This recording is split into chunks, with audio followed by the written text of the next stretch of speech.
ఎండ్రకాయల పులుసు తయారు చేసుకునే విధానం అండి. మొదటిగా ఒక బాండీలో ఎండ్రకాయలు, కొంచెం ఉప్పు, పసుపు, నూనె వేసుకొని బాగా వాడ్చుకోవాలి. చూడండి, రంగు మారేంత వరకు వాడ్చుకోవాలి. తీసి పక్కన పెట్టుకుందాం. ఇప్పుడు చింతపండు వేడి నీళ్ళలో నానబెట్టుకుందాం. తర్వాత ఒక దబర తీసుకొని అందులో కొంచెం ఆవాలు వేసుకోవాలి. ఆవాలు వేసి చిటపటానిన తర్వాత ఆనియన్స్, పచ్చిమిర్చి వేసుకున్నాను. ఆనియన్స్ బాగా వేగిన తర్వాత టమోటా వేసుకోవాలి. ఇంకా మగ్గిన తర్వాత కొంచెం ఉప్పు, అల్లం వెల్లుల్లి పేస్ట్, కొత్తిమీర వేసుకోవాలి.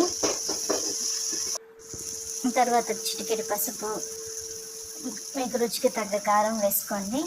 చింతపండు రసం పోసుకొని ఒక పొంగు వచ్చేంత వరకు ఉంచుకోవాలండి. చింతపండు రసం కాసేపు ఉడికిన తర్వాత ఒక పొంగు వచ్చిన తర్వాత ఇందాక వాడ్చి పెట్టుకున్నాం కదండి, ఆ ఎండ్రకాయలు తీసుకొని అందులో వేసేసుకోవాలి. వేసుకొని ఒక 10 నిమిషాల పాటు ఉడికించుకొని కొంచెం మిరియాల పొడి చల్లుకొని తీసేసుకోండి.